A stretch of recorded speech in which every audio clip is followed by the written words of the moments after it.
Welcome to another Keelhauled podcast. I'm your host, CaptainLogun, and we have got a lot of news to cover today. So tie yourselves to the mast and hold fast. Ahoy there, pirates. I hope you had yourselves a good week and a good weekend. I know I did, but this episode is a pretty special episode. Not only is it the anniversary update for Sea of Thieves, but I have a guest. Welcome with me is Super Pack or Chris Johnson from the Player One podcast, most affectionately one of the best captains in the Keelhauled podcast. How are you doing, Chris? I am doing great. Thank you, Captain Logan, for having me over to the shores of the Keelhauled podcast. Much friendlier podcast for talk about the Sea of Thieves than my own. And it is great to be here. Thank you. Thank you. So you've been on the Player One podcast for years and been talking with the guys over there, Greg and Phil, forever. You've had some other guests come on, and you've had me on a couple times. But Indeed. For those of the people that haven't found your podcast yet, what is kind of the basis for your podcast? Yeah, so myself and my two co-hosts, we used to work as video game journalists back in the day, early 2000s. So if you read anything in Game Now magazine or Electronic Gaming Monthly magazine, you may have written or you may have read stuff that we wrote back then. And when podcasts became a thing and we all sort of moved to different parts of the country, but different parts of the world, we thought, what a great way to stay in touch. Well, you could get on a Skype call and talk about video games and publish it out as a podcast, and maybe people will listen. And then now we've done 645 episodes of the show over the last 12 and a half years. So it's been quite a while. Yeah. So one of the reasons I wanted to bring you on is, one, because I desperately need your expertise in forming guest podcasts. One of the reasons why the show has been solo for so long is just because I haven't gotten around to working out just how to actually do a podcast with another person. So you're helping me out with that. But also, you love Sea of Thieves as much as I do. And I've been on the episode, a couple episodes with you, and we always seem to get we get timed on our Sea of Thieves chit chat, and if we go above 30 minutes, we get yelled at. So I wanted to, especially with the anniversary update, the more I thought about it, the more I realized I feel like you probably have a lot to say about the video and just all the content that's coming and just the overall. But I didn't feel like you were going to have a proper venue on your podcast to get away with it with Greg and Phil. So I wanted to offer you the opportunity to talk as long as you wanted about Sea of Thieves and kind of get it out of your system before you record your next episode. Well, thank you. And thank you for allowing me to do that. This will be the first 3-hour-long episode of Keelhauled. We're going all night. Yeah. So what got you into this? Because I remember when I started looking into it at the end of February, after the NDA lifted and streamers could actually play it, I started messaging people on Discords that I was a part of in the Nintendo world, and nobody had any interest in it whatsoever. Nobody, hardly anyone ever played their Xbox. In fact, it was mostly a Destiny machine. And I found you actually had an actual channel in your Discord set up just to talk about Sea of Thieves. That's true. And it was pretty dead in there for a long time. So why did you kind of start that when you first jumped into the Sea of Thieves realm? Well, having a podcast for a long time, we have a good community set up, and I thought Sea of Thieves seemed like a really good game to play in our community. So I thought and besides, I also needed a place to post videos and screenshots and whatnot. So I thought I would make a channel in there and see if anyone else was interested in playing or talking about the game. And kind of went from there. But I soon moved over to the Keelhauled podcast for all my Sea of Thieves chatter with other people, because no one on the Player One Discord really wanted to stick with the game. Which was it's so weird because it's such, with as good of a community as you have over there, I was really surprised more people weren't interested in jumping in on it. Yeah, I think it's a unique game, right? Because you have to be the kind of player that's interested in forging your own path, that you have very sort of light goals, but for some people that's not enough. And we sort of saw that with the initial reviews of Sea of Thieves a year ago, where people didn't feel like it was enough. And Yeah. for me, like, I enjoyed loading up the game and creating, having my own adventure each time, and it was different every time. And depending on who I played with, it went differently every time. So, but there are some people who aren't into that, just like there are people who aren't interested in Dark Souls games or looter shooters or any of the other sort of genres that are in gaming. So you kind of have to find a community that that does want to talk about that stuff, and Yeah. be active there. Yeah. Yeah, I know your server, or your Discord server, that channel in particular was a safe haven for me for a very long time, uh, while the beta was going on, because no one, like, I couldn't talk about it at work, I couldn't talk about it in the Nintendo Discords that I was in, Yeah. like, just nobody wanted to talk about this game, and I'm just like, I'm foaming at the mouth and in rage, just trying to figure out, like, okay, where can I chat with someone about this, because holy crap, this game is amazing. Yeah. And no one seems to care about it. Well, I don't know about how you feel about this, but so I worked at a video game publisher for many years, and suddenly I started talking about Sea of Thieves on my Twitter account, and because I was having so much fun with the game and posting a lot of screenshots and stories and things, and I found that a lot of people had muted me just wholesale because they didn't want to hear about it. So I decided at a certain point to move my Twitter posting about Sea of Thieves over to another account, Siege of Thieves, CEEJ of Thieves, and so I found that was actually a lot more freeing. I do a lot more posting there because I don't even have to think about it. It's like I'm going to post the screenshot that I took, and not even worry about who wants to see it or not. Yeah, it won't impact your employment qualifications or anything like that. And it's kind of funny because now you have this separate persona that is just purely your pirate's life on Twitter. Now you have this log essentially that you've created that just keeps track. And every time you go out sailing and you have a good adventure, you always post really good photos and a nice little story about it. And it's like, it is essentially a really nice captain's log just for your pirate. Yeah, I find it fun to also go back and scroll through some of those adventures and read them, months later, just because, I like taking screenshots a lot. I like taking video a lot, and, sharing that on Twitter and sharing that with other people. Hopefully they enjoy reading it, or I read a lot of other sort of stories from other Sea of Thieves players on Twitter. And I've met a lot of players actually just following the hashtag Sea of Thieves. And have sailed with people I've met there, and it's been great. It's a great little community, and very, very supportive of everybody, and it's amazing that the game's been out for a year, and I'm just really happy about the game. Now, how did you find the game originally? Like, what turned you on to Sea of Thieves?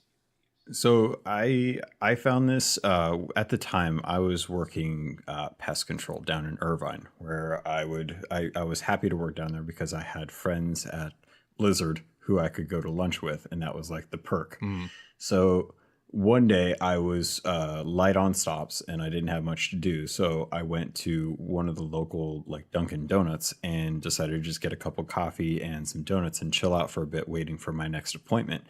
And while I'm sitting there, I was, I can't even remember why, but I pulled up Twitch on my phone and was just kind of browsing. And I noticed a ton of people were playing this game called Sea of Thieves. And I was like, huh, that's weird.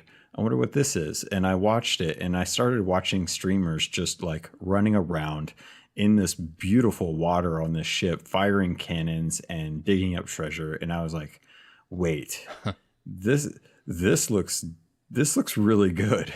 Like, I need to find out more about this. So I messaged a buddy of mine and asked if he had heard about it. And he's like, yeah, I've been following it and I want to check it out. I'm like, cool. I'm going to pre-order this so I can get access.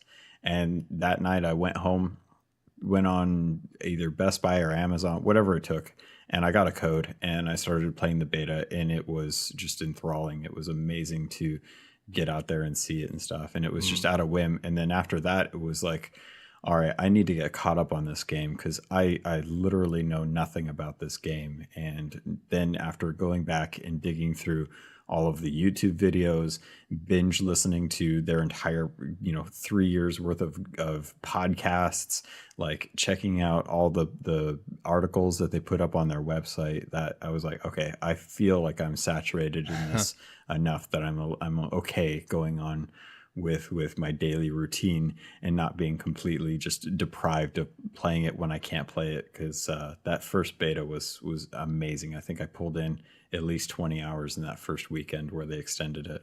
Yeah, I even played the beta so much that it turned up on my Xbox Live stats for last year that I'd played 30 hours of the Sea of Thieves beta, and yeah, that was only between January and March.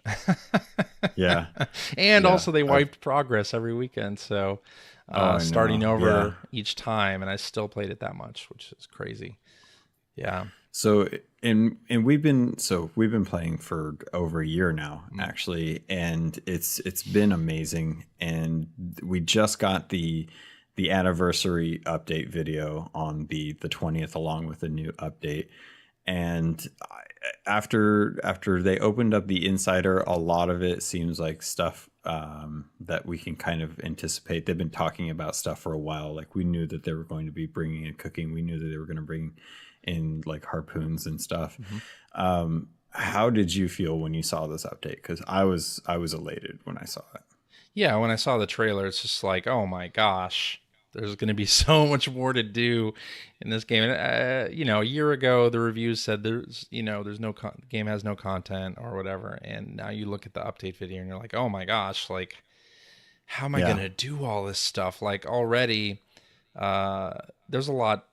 I usually spend a lot of time on the ship, adjusting sails and being a lookout and things. And now I'm going to be cooking food or fishing, and you just look at the amount of content that's in that anniversary video, and it's like getting a sequel a year away out from when we got the original one. So it's fantastic. I just love the amount of content that they're putting in, and think that this is going to breathe new life into the game.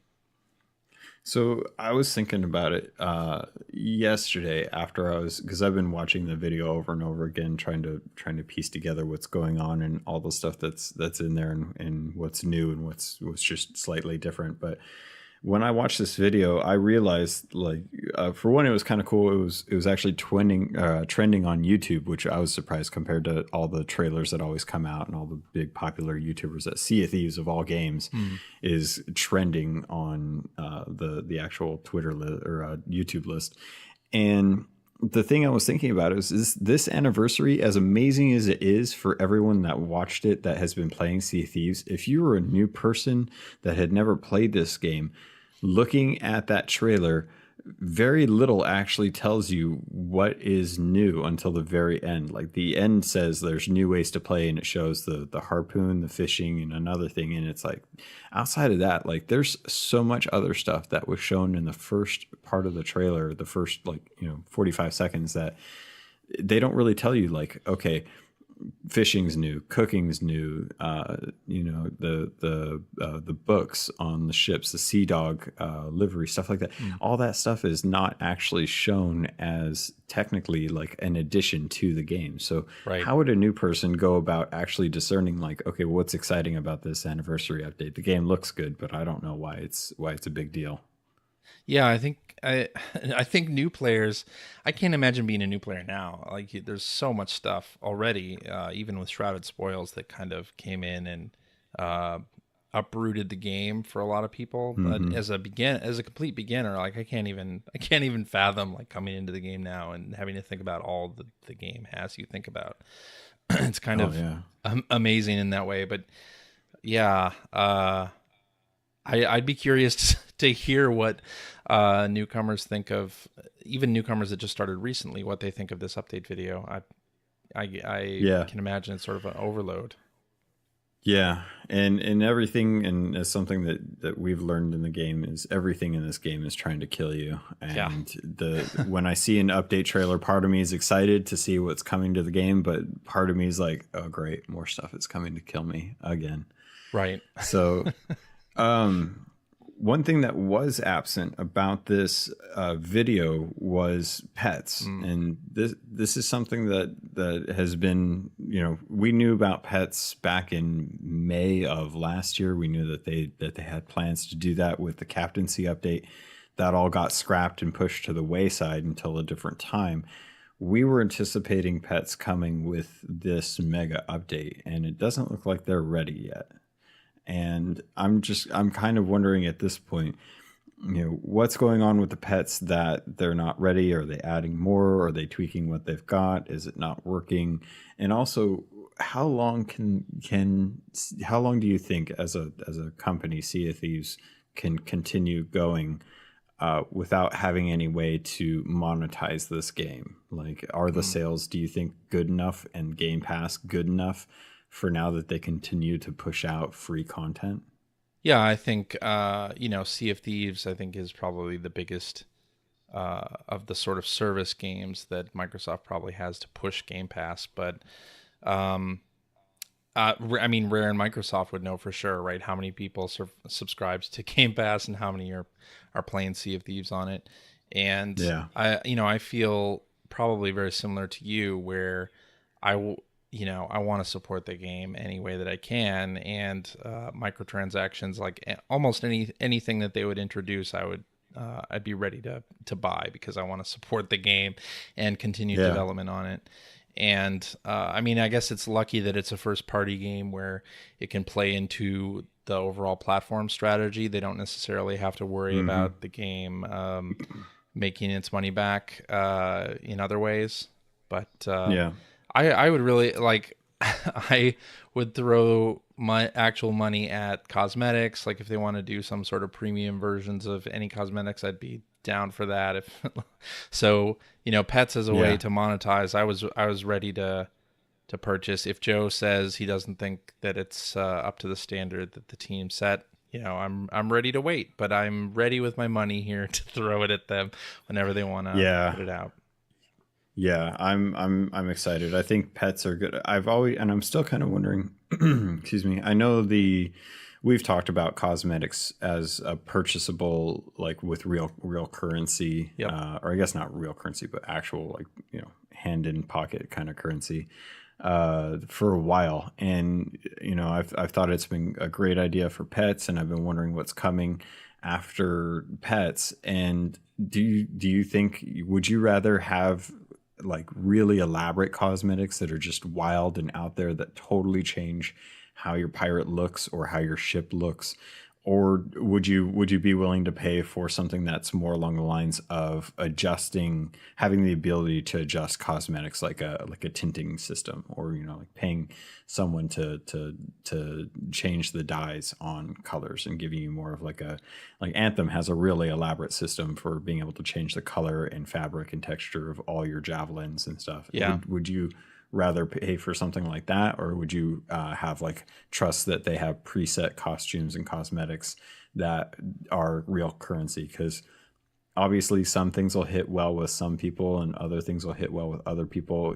Not too many people really like the Wailing Barnacle set, but some people just absolutely love that set of cosmetics. And if those were, say, microtransactions that didn't do so well, would that have hurt the company's prospects on what they would have done? I would prefer premium cosmetics instead of dyes on existing stuff. Like, I think we've already seen like crews that do the whole Ronald McDonald thing.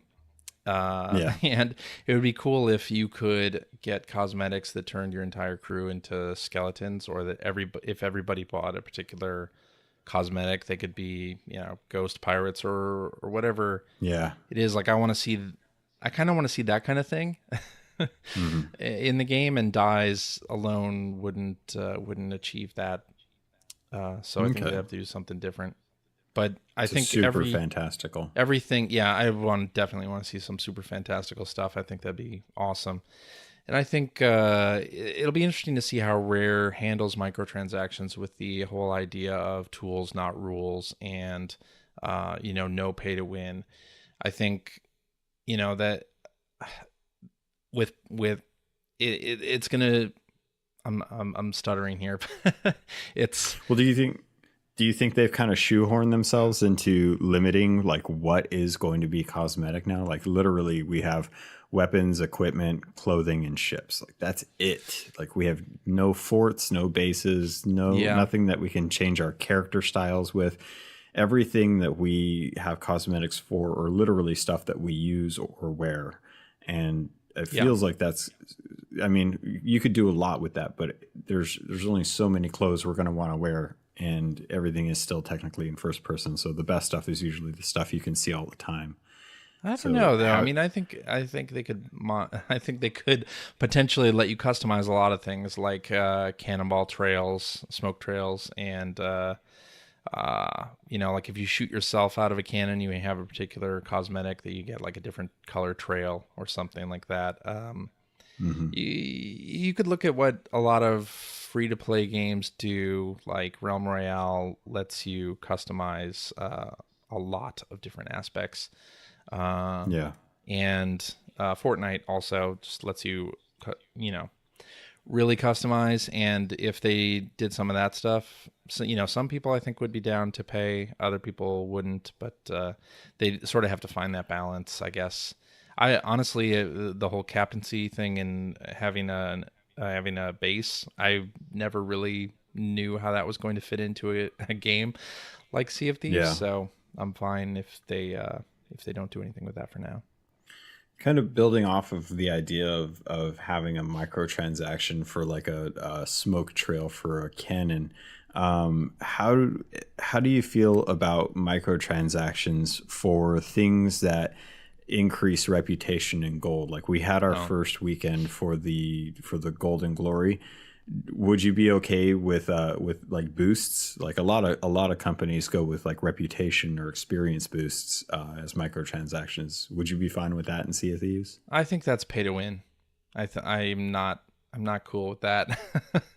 And Okay. not just because I worked all the way to get level 50 and everything, and somebody Yeah. could come through with $100 and immediately get it.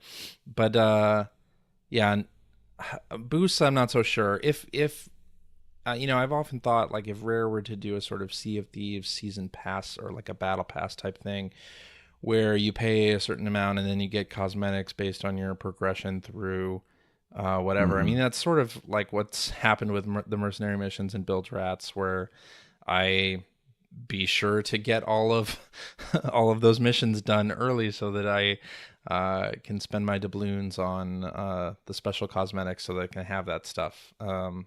And Yeah. Sea of Thieves is not a free to play game, but I would be okay with, if they're going to give me more cosmetics, I'm fine buying a battle pass or whatever they want to do. I don't think they want to do that, but um, Yeah. I haven't gotten any inkling from them that they have any interest in doing anything like a battle pass. But that's still something that's on the table, though. I think too, if they did So more cosmetics, I don't know how you feel about this, but they have, a lot of stuff and the pricing it feels kind of high, especially if you're a beginning player. It's like, oh my God, 49,000 gold for a sale.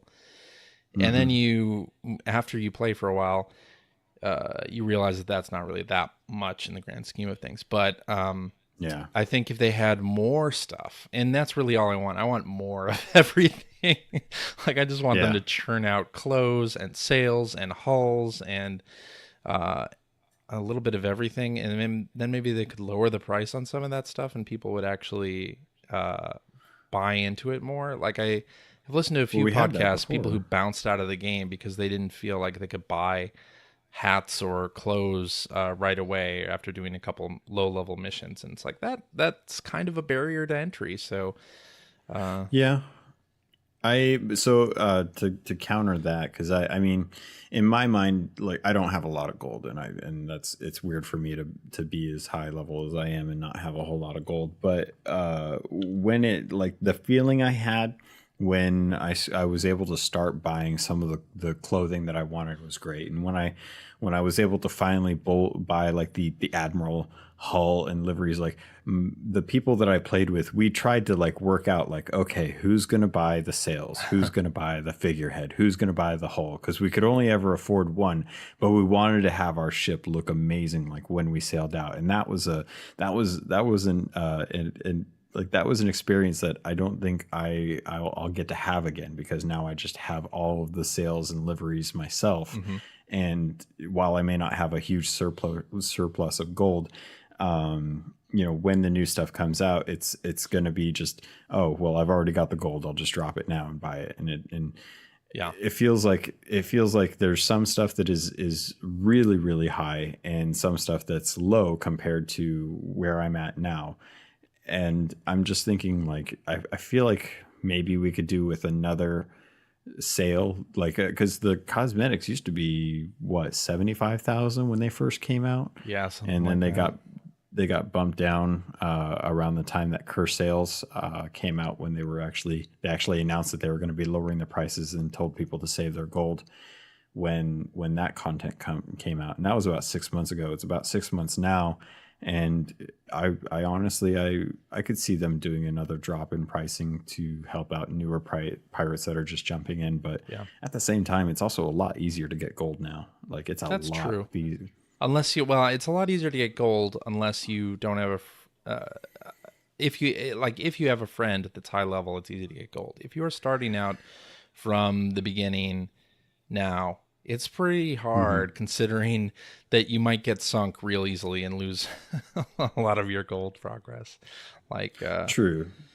But that was, that was kind of the pain of, that we went through that as well. True. Like, true. I hardly ever get sunk anymore, and I hardly ever lose treasure, but I do remember losing a lot of treasure and being really frustrated about it a long time ago. Yeah. Feels bad, man. Feels bad. Yeah. Back to the video, with the update video. So and on the website, you can actually find this and I'll have the links in the show notes for it. But in the website, it talks about Merrick coming back and there being a brand new trading company called the Hunter's Call. And this is going to revolve around fishing and cooking and being able to get some of that gold and get some of that cosmetics and rewards from Merrick. So personally, I think it's awesome that they're doing something with the cooking and fishing with Merrick and bringing Merrick back, because it makes sense with Merrick being the one that was hunted down by the hungering one in the hungering deep, and to have him come back is really cool to see. But this is going to be a new route for pirates to hit Pirate Legend. That's true. And for people who are already Pirate Legend to advance a new faction. Yeah. That's kind of how I look at it. I don't know about you, but some of the commendations now that I'm Pirate Legend, I don't really worry too much about. But give me another faction to level up, I'm going to be all about it. I'm going to be doing a whole lot of fishing or whatever I need to level that up. Yeah, for sure. That was kind of the thing. I've been wanting a prestige system in the game so that I could reset my levels but retain the cosmetics and like rewards that I've had, but just to be able to grind something again, be able to see numbers go up and care about reputation for anything in the game would just make me feel better about like the time spent. Because now when I sail around, I'm like, okay, well, I could literally log out right now, lose all this gold and all this treasure, and it wouldn't do anything against me, except I would be missing out on the gold. And as long as I have gold to buy cosmetics when I want to, I'm not too pressed for it. But I'm excited for this, and I wasn't before. But after seeing the fishing and talking to Chris Marlowe, who's one of the lead designers on engineers on the fishing aspect of it, like, I just want this to feel like Zelda 64 to me. Like, I loved Ocarina of Time fishing. I spent hours as a kid playing that fishing game, trying to get the biggest fish. And the way this looks, it looks so interactive. It looks like it's going to be a lot of fun to have to try and remember how to fish in a game because I haven't done it since the 90s. Yeah. And it looks like I mean, we don't know a whole lot about the cooking. Like, we know that cooking's a thing, but I imagine we're probably going to be cooking the fish that we actually fish. And it makes me, the one of the things that I thought was interesting in the website is it actually talks about hunting monsters. So, like, do you think we're going to be hunting the Meg for Merrick and bringing back its guts to I hope like so. I hope cook so. for a meal? Like, that I mean, kind of stuff would be so cool. Though. And to even build off of that, like, we're getting harpoons in the game. How sick would it be if you killed a Meg, you went out, you cut it up, and then you harpooned the head and you dragged the head back to Merrick to turn it in? Or you cut off a tentacle from the Kraken and you drag the wiggling tentacle back behind you with the harpoon back to Merrick to get some legendary reward. I mean, I feel like that would be amazing if they could do that. I like it. Yeah, I wonder if some of the Meg stuff or the Kraken stuff will be changed to being Hunter's Call faction stuff. That'll be interesting. Yeah. Well, I mean, so the website says that you'll be fishing from the shore, you'll be fishing from the ship, which I don't know about you. I still don't understand the whole fishing from the ship thing, because I mean, in my mind, I understand that there's like deep sea fishing and stuff, but looking at the fishing rod that we're getting, this isn't like a giant fishing rod that you'd see in Jaws. This is just like a rinky-dink kind of lake one. So I'm just kind of wondering, like, how is that going to work? And then it says hunting animals. So I'm imagining like we're going to be getting bacon in the game, I guess. That'd be cool. Maybe bacon, chicken wings. Chicken wings. I don't know. Get some snake meat in there. I'll tell you what, though, fishing off the ship, like we all run into this where you are sailing against the wind. For like half the map, and at those points you don't really need to do a whole lot of adjusting sails or anything like that, so it'll be nice to have a little something to do during those times. Yeah. And this harkens back to, what was it, New York Comic-Con, when they were teasing the rhymes with fall snails thing. And they were one of the questions at the little round table there was wanting to have something more to do on the ships. Yeah. And they alluded to being able to do something more. A lot of people wanted like dice and games to play, and I think fishing might actually be like the better route to go, because this is the thing that everyone seems to be talking about, and jokes about how it's something that he's going to be watching the metrics on April 30th to make sure people are doing it. And if it turns into international pirate fishing day, I'm totally fine with that. I don't mind fishing for the hour. But is that something that you see yourself doing a lot of?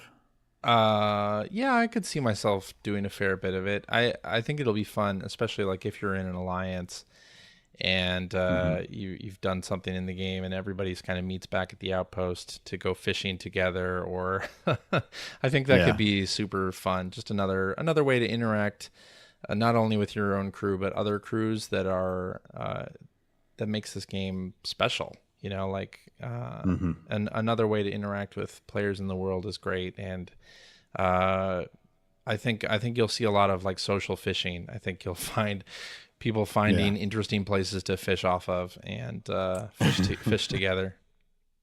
Oh man, just a bunch of guys one guy getting attacked by powder keg skeletons at a fort, and 3 guys sitting on the beach just fishing. Wait, it's gonna be like government work at the skeleton fort 101. It'll be interesting. Yeah, I mean, we've all had those moments where another ship rolls up on us and we're doing the waving emote at them. Just imagine them pulling up and having all 4 players on a galleon, fishing off the bow or something. It's gonna be fun. Yeah.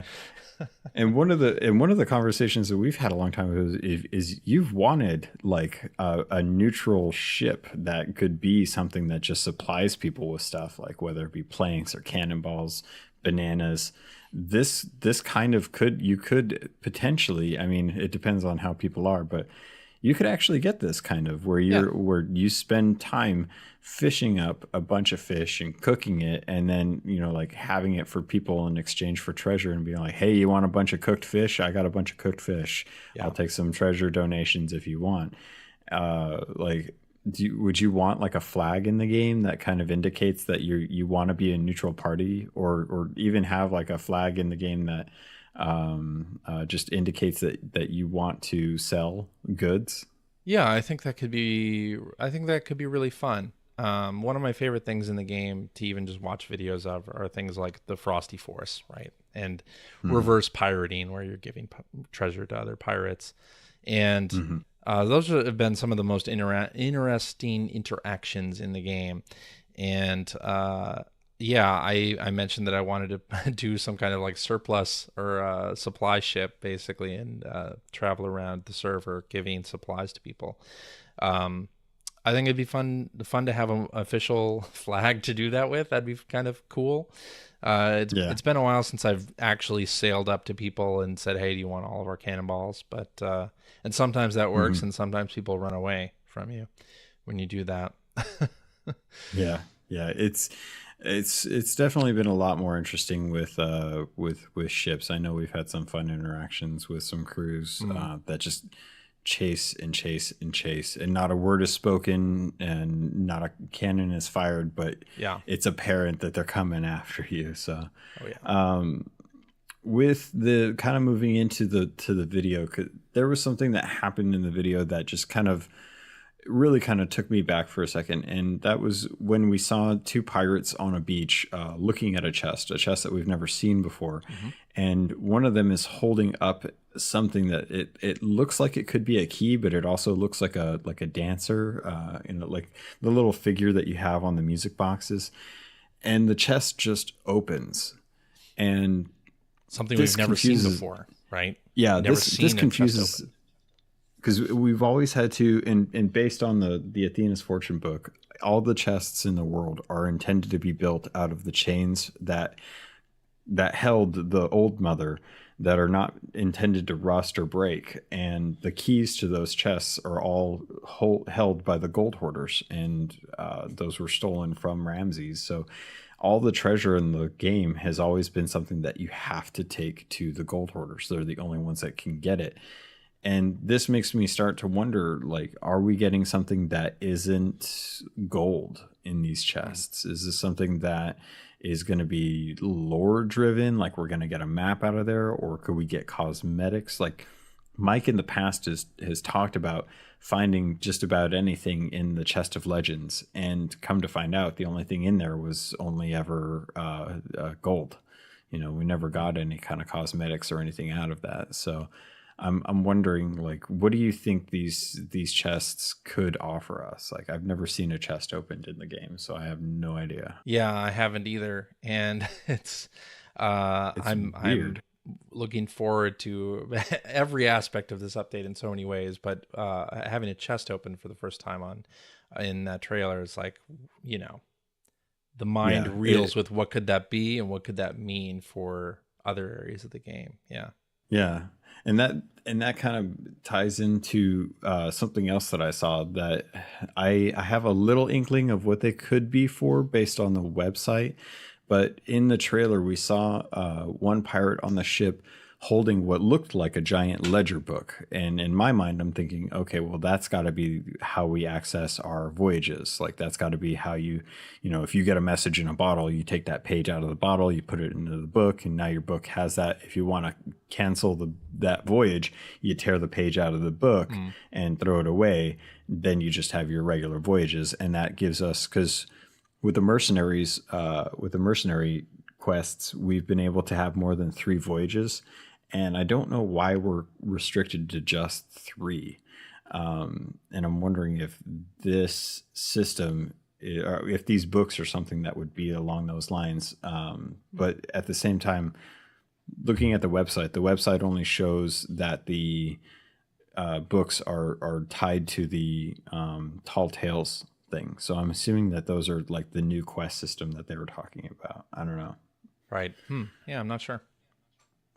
It's interesting to find out like what those could be for, and see if that's something, because I don't know about you, but I hate having like three radials of quest messages in a bottle sitting there, and there's nothing tangible to be able to throw a dagger down to cancel them. They're just stuck there.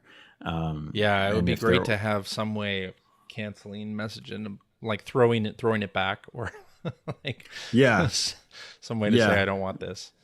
Yeah, you open the bottle, you take a look. Nope, I'm good. Just you drop it on the ground. Leave it. Yeah. So, moving on, ship damage changes. The website mentioned this, and we saw this in the trailer. They hit 3 shots on the mast, and the mast just collapsed, which is insane. What's the point of cursed cannonballs? Like where are the cursed cannonballs? For when you absolutely have to sink and distract the crew that you're firing on. Yeah. Okay. We're saving those. Those are the rarest of rare. Right. We're just hitting the ship with as many cannonballs as possible now. It talked about taking damage on the capstan and the wheel as well, which I'm assuming if that's the case, it's taking the functionality of a rigging ball, the anchor ball, and the helm ball out of the game. If you don't have those cursed cannonballs, fear not. You could at least take shots at the ship and take out their ability to steer, or take out their ability to use the anchor or drop their anchor, and take out the ability to use their mast. Well, I don't know about you, but I'm not a terribly great shot when trying to take people out who are using the cannons or the wheel and things like that. So I'll still enjoy using cursed cannonballs for some of those functions because I'm more likely to hit.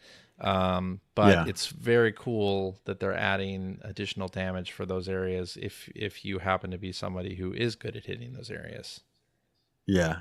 I think it's I think it brings a lot more to the game, as far as like, I can just imagine if the ship can take damage like that.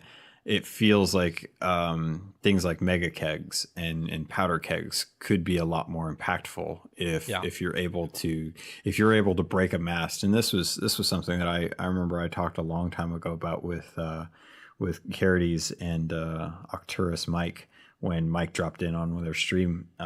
We talked about the idea of the mast breaking and having to use like planks to actually like plank up around the mast to actually try and like you couldn't just you wouldn't just hit a button and it would reset the mast. Like you'd actually have to commit some resources to doing something like that. And I can imagine if you are breaking the mast, that logically it would make sense that you have to use some sort of resources to actually repair it, because it wouldn't just be like, hold down button for X amount of seconds to get mast upright again. And it's going to be interesting. I feel like that's going to be a huge dynamic when it comes to the arena and how that works out. Yeah, I'm wondering, so you're sort of talking about it from one perspective, and that is a crew firing on another ship and disabling them. And it's interesting to think about it from the other perspective. If you're the crew that's being, your mast is being toppled, or your capstan is taking damage, or the wheel, and how that affects where people repair. So, normally if somebody is repairing, they're down under fixing holes and whatnot. So if you think about a new player to Sea of Thieves, suddenly they have to worry about a lot more places on the ship that can get damaged. And I think it's going to be interesting to see how that changes people who play primarily solo, which I know there are, a lot of people who do that, and what this means for them, because I occasionally play in a solo sloop and sail around by myself, but thinking about how many different ways the ship can get damaged by other crews just kind of makes Man. me anxious, and maybe I'll just Yeah. join an open sloop instead. Like, That's really, oh man, I hadn't even considered that. I had been looking at it purely from an attacking perspective. But Mm. yeah, trying to solo sloop is going to bring a lot more risk involved if it does the same thing as those three curse cannonballs would. I mean, not all crews are going to have those cursed cannonballs, but as long as they have cannonballs, you're still at that high risk. And Yeah. the cannonball is one thing. I mean, you just have to wait for it to dissipate. But if you have to actively, if you have to actively repair like your capstan to be able to get going again, like that's going to be hugely detrimental to your ability to effectively solo. Yeah. I would imagine Wow. Rare would have to tune various aspects of that to make sure that a solo player could still do it, or a duo crew could still do it. Yeah. Yeah. Quickly enough. Yeah. Because that's, I mean, when you have, and that's actually, I didn't even think as far as like attacking a galleon. One of the biggest problems is knowing that as soon as you start attacking them, one person is going to be repairing the one or two holes in the bottom deck. Yep. And not many, they'll just keep sailing around, and Yeah. they'll grab a bucket and go. But if you're able to knock out their helm and force them to, or their mast, and force them to see, that's the thing I don't know, like will you still be able to have forward momentum in a galleon if your middle mast is down, That's or is it going to interesting to act think as like about. a drag, or can you even knock down like all three? Like that would be insane if you could knock down all three of the masts, Yeah. man. So I'm curious, like, if like you could draw people away from the bottom deck by forcing them to have to repair a the mast, or like the capstan, and that would afford you a lot more time to get water in the bottom deck. It would make galleons a lot harder to manage if not everyone was on the ball. Yeah. Add that with people boarding and killing people. That would just, Yeah. that could be, yeah. There's gonna be a lot more to have to worry about now with this. Yeah, it's going to be extra interesting to just watch how PvP and ship combat evolve with this, and how people manage and what the strategy turns into. I feel like a lot of people are going to move away from kegging underneath and going to try and keg on top of ships now. Yeah, and what kind of damage that that would do. Yeah, interesting. Yeah. It seems interesting.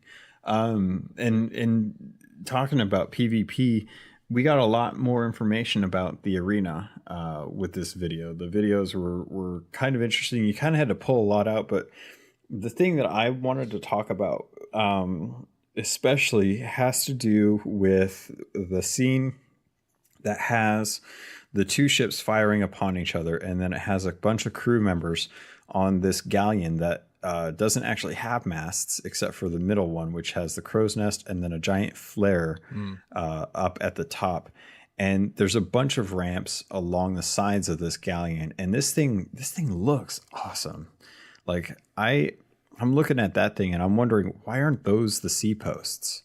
Like, how come we got these little pops of island that have like one person on them? Why don't we have these magnificent galleons that have become like these impromptu places of like to turn stuff in at in the regular game? Like, why aren't there little villages on these floating towns that are anchored in one spot? Sure, and they've got a flare if they want it, or at least a torch so you know what it is. But dude, I would love to have more vendors on ships like that in adventure that, you sail up to, and you got your harpoon and you anchor to the actual floating thing. And as you guys coast along, you hop on the ramp and you go up and you buy some stuff and you sell some stuff, and you hop back down off the ramp and you get on your ship, and then you detach the harpoon and you both go your separate ways. Like, I want something like that in an Yeah. adventure. You know, the sea posts were nice because they added some new elements into the world, but they're not as fully realized as what I was hoping. But I Mm. mean, what do you think about the arena shot with the ships and everything that you kind of saw? Like, as far as like, do you think this is going to be fun? I'm looking at it now, at that frame that you mentioned, and yeah, I mean, I think overall arena I think is going to be awesome. Like in adventure in the game up to now in the first year, some of the great moments I've had playing have been when there have been multiple ships around battling, Yeah, and looking at this and seeing how you can see all of the ships at once. It's just going to be intense. And yeah, I can't wait for that because uh, that's one of the best feelings playing the game is how improvisational ship to ship combat can be, and how hmm, one person missing a shot and not landing on the deck, or missing the ladder, can completely turn the tide of battle. Like you're yeah, gonna see, I think you're gonna see that happen a lot more in this, and people I think are going to get better at aiming cannon shots because we'll have more practice yeah, able to do all of that stuff. And looking at arena and how this sort of whatever this stationary ship is, like that they're adding new things like that, just makes me super excited for it. yeah. Yeah, me too. I think that one of the best things about combat in Sea of Thieves with multiple crews is when, especially say if you're in an arena and you're sailing around, if you see two ships at it and you see one of those ships, their mast goes down, like that uh, instinctively just tells me like, okay, I need to go like finish that ship off, and try and right. take their loot and then take on that other ship, because if they're crippled, then it's just like hunter versus prey. You know, you just instinctively think like that's an advantage. I'm going to take this opportunity, and you try Mm, to make something of that when normally you would have just been like, nope, those two are fighting. I'm going to go turn in my stuff and I'm going to be just chill about it. yeah. And I think, yeah, I think Arena is going to be a lot of fun. I'm glad to see the comic book characters coming in. Obviously, we saw Demarco in the trailer for the Arena back in November, but if you go out to the spire in the middle of the Three Seas, there is someone who doesn't look exactly like Lissetti, but it's enough like Lissetti for me to just think that that's got to be Lissetti. So she's in adventure right now, or I guess technically it's not adventure yet, but it will be when The Arena main comes game as out. it is But now. Yeah. yeah, she's in the main game. You can go out into into the giant spire in the middle, and they're building what I'm assuming is going to be the Dog Tavern. Yeah. They're the NPC there is pretty cagey about what's going on, but I didn't think they were putting the Dog Tavern in the main game. Did you? I forget which stream it was, whether it was the XO18 Q&A that they did or right after that, Yeah. but there was some stream where Joe said that you'd be able to see the Sea Dog Tavern in adventure mode. So I always assumed, I had no Hmm. idea where they would put it. Um, Yeah.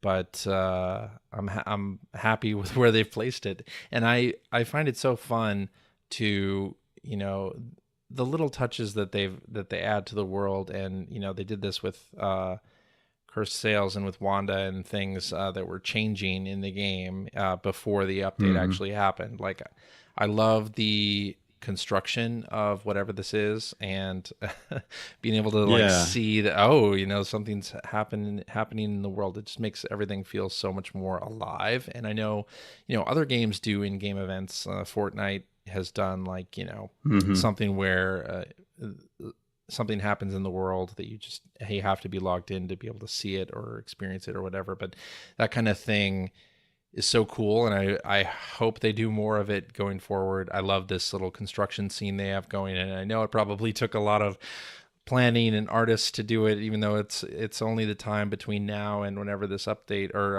on the Yeah. 30th. But I so appreciate the fact that they do this sort of thing. It Yeah. just gets me so It's excited for it. I know, yeah, and it changes how you think about the game. Like, I remember when games updated, especially like World of Warcraft, things just changed. The day that the patch went live, and it Yeah. was like, all right, we knew it was coming, but once the patch came out, I was like, okay, things are different. And now it's like, we're getting a little update here, we're getting a little update there. Last update we had the Morning Star wreck appear, and we got to go check that out. This update, we've got the arena construction, and Ramsey's pirate legend ship, the Magpie Wing, is out at N13 now. That ship actually has a title. Which is huge considering that ship has been unnamed forever, and now that it has the Magpie's Wing, it kind of counters some of the lore that was in the Athena's Fortune, because supposedly that ship sunk, I think, out near the Shroud. But part of me is also like, okay, well, the Shroud is a moving, living thing, basically. Like, it can come and go as it pleases. So it's interesting with these little updates that we're getting just little tidbits of lore and changes, even if it's just for a month. Yeah. The fact that like the Sea Dog Tavern is going to be in construction for the next month, and then we'll have it live, and that's going to be another reputation to grind. Like, that's a whole separate way to get the pirate legend that isn't in adventure, and that's going to come with its own cosmetics, its own liveries, as we saw the Sea Dog symbol on the liveries in that video.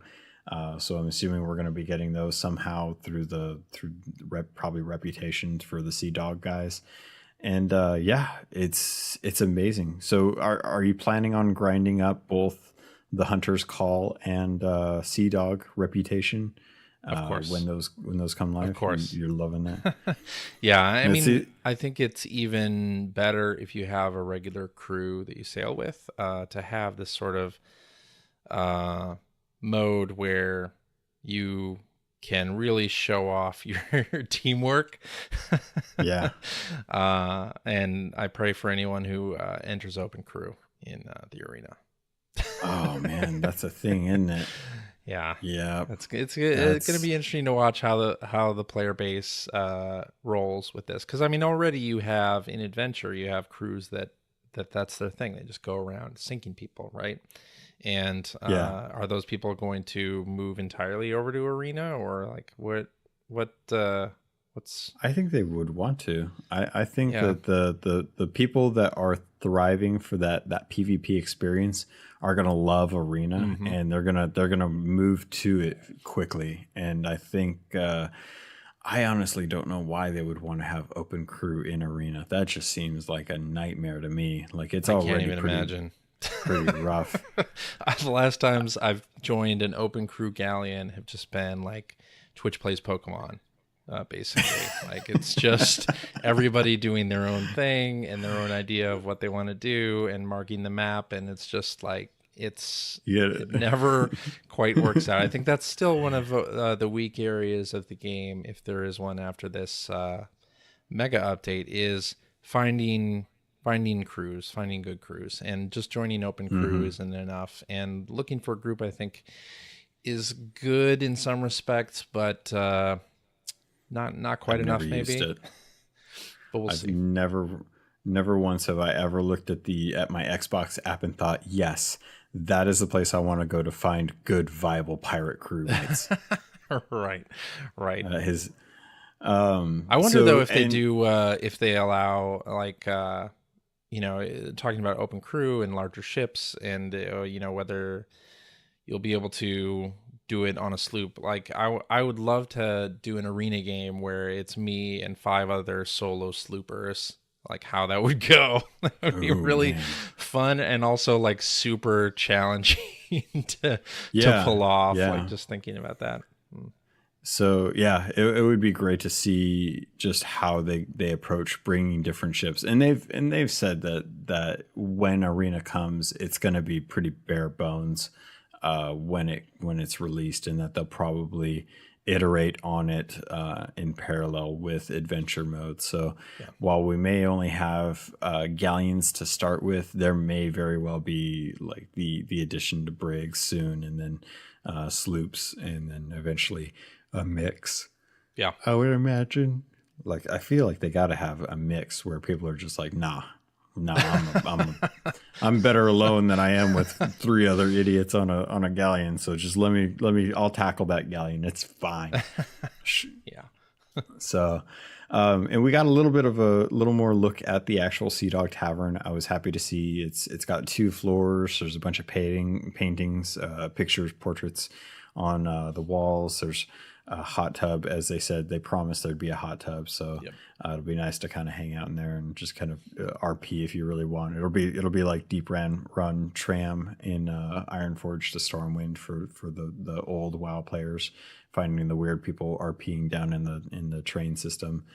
And we saw that it looks like every ending to a match is going to have kind of a ceremony to it, where they've got the banners for the winners and the losers, and it looks like each ship has a set color and their own kind of liveries, and that those liveries represent their team, and whoever wins will have the longest banner, and whoever loses will have the shortest banner.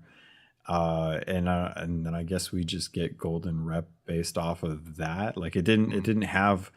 I mean, in the video, it only shows 3 galleons, but I can't imagine that it would just be 3 ships. I feel like it's at least 4 or 5 ships. So it makes me wonder, if we're seeing just the top 3, or how does, like, if there's a 4th ship, what does the 4th ship get if we're only seeing like three banners here? 4th ship's just SOL. They get nothing. You get nothing. Nothing. Good day. Yeah. Good day, sir. So it'll be, oh man, I'm looking forward to the arena. Like, me too. And especially watching streams of it too. Like, over the past year, I've watched a lot of Sea of Thieves streamers, and always the PvP stuff is the most interesting stuff to watch. And to have a mode now where that's going to be a thing. It's just going to be great all around. Yeah. I think there's going to be, I think when arena opens up, I think there's going to be streamers that are just, 8 hours straight arena matches, one after one. They're going to have their number of wins on there. They're going to have their reputation. They're going to be like getting all the cosmetics. It's like, we're just going to be out there murdering and winning and doing all this stuff. And that'll be great. Now, I wonder how they do matchmaking with that, though. Like, how are you going to make sure that crews match up against people who are challenging for others? Or is that even going to be a thing? Open crew? Like you said, like, we're expecting arena to be bare bones at launch. Like, I hope we see fast iteration on it if there are things like that, because no one wants to play and just get obliterated, or people won't play if they get, if they jump into an open crew and that's their first experience of arena and they just get smashed by TTV tags all day long. they're not gonna want to play the game anymore. Exactly. I don't know, man. Ranking. I've never played a game that has ranking that feels fair. Me neither. You always play it and you always feel like you're above the tier you're in, and that the matchmaking is wrong and you got placed poorly and they need to wipe the MMR. And sorry, I'm getting a lot of flashbacks from Heroes of the Storm, but actually, I don't know if you've ever played. So multiplayer in Splatoon is interesting, where they do like team power thing.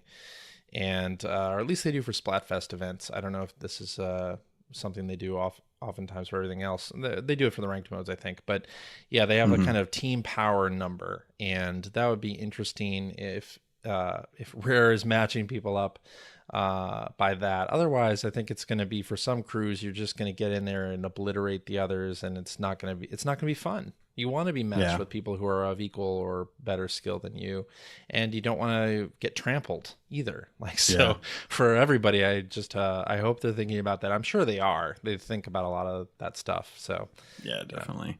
Are you a fan of visible MMRs and matchmaking rankings and stuff? You prefer that all just to be invisible? I prefer it to either be invisible or for it to just be like obtuse number that nobody really pays attention to. Like, I'd rather not know. Almost.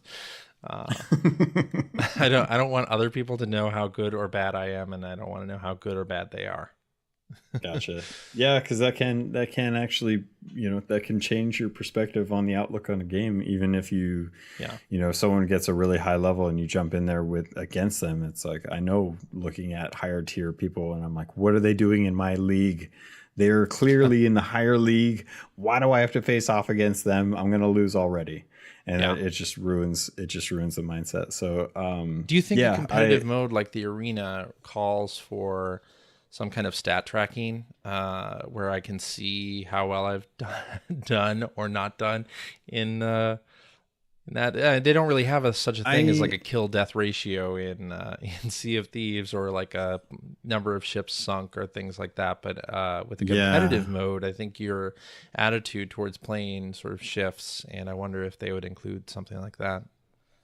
I feel like they need to do something, because there's got to be a reason for you to want to get in there if you're not that good, even if you're just getting, like, if they say I don't even know how the system really works behind it all, but I mean, if you're not that good of a player and you get in there and say you turn in like one chest, or you kill like 5 pirates, which I guess you'd actually be kind of a good pirate killer at that point. But let's say you manage to sink another ship. Like, even if you don't win the match, there has to be some sort of tally system that lets you get something for that. Because I mean, if you don't get to turn in, or if you don't place and you get nothing, like, that's just gonna feel terrible. And I feel like any time that you play a game, you should be rewarded for doing something outside of just like enjoying the game in itself. That way it feels like you're getting that kind of dopamine hit of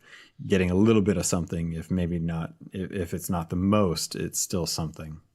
So I feel like we got to have some sort of trackers in there. I wouldn't mind seeing number of ships sank or pirates killed in something like that. Yeah, you don't have to show my scores to the rest of my team so that they can see how bad I was or whatever. I would like to see for my own knowledge.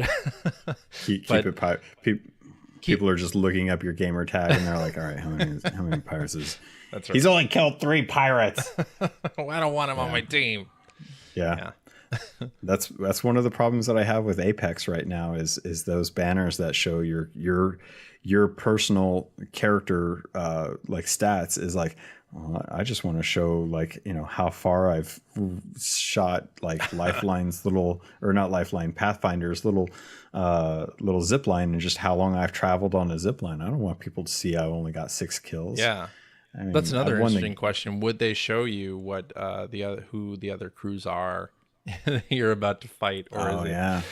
It's just, I think they keep that stuff close to the chest. I don't think they want to show like, the notorious pirate killer, Barnacle Bill has entered the game, and then you're like, oh crap, awesome. What you do is you show that stuff after the match is over. Like, so. Oh yeah. So then you're like, yay, I beat Summit. Yeah, you've defeated the kill leader and you didn't even know it. Yeah, I could see that. I'm looking forward to Arena. I think it's going to be something that is great for those short interactions to give you some fun. Yeah, and it'll be interesting, especially because when you think about how multiplayer games are sort of their own genre, and there's so many teams that are experienced making them, and Rare really hasn't made a competitive multiplayer game. Just to see what they do with it is going to be super interesting. Yeah, it's interesting because as a company, I look at them and I just see like some of the coolest, nicest, kindest, most enthused people about building this pirate game and having an experience. I know Andy Preston. He's a pretty bloodthirsty dude, and Joe loves killing people with powder kegs. But overall, like, I don't know many of them that are like the cutthroat crew. So I'm kind of curious how they approach the competitive aspect of a game when I see most of them as the nice people that they are, and not Yeah. and I never see the yelling and cursing and angry pirates that I know that some of them probably have inside them. Yeah. You hope that they approach it the same way that they approached the design of the main game, where there isn't a tracker saying how many ships you sunk, and it's very tools not rules. So is that going to carry over into a mode where it specifically is about how many chests you turn in and how many ships you sink and how that works together? Yeah, definitely.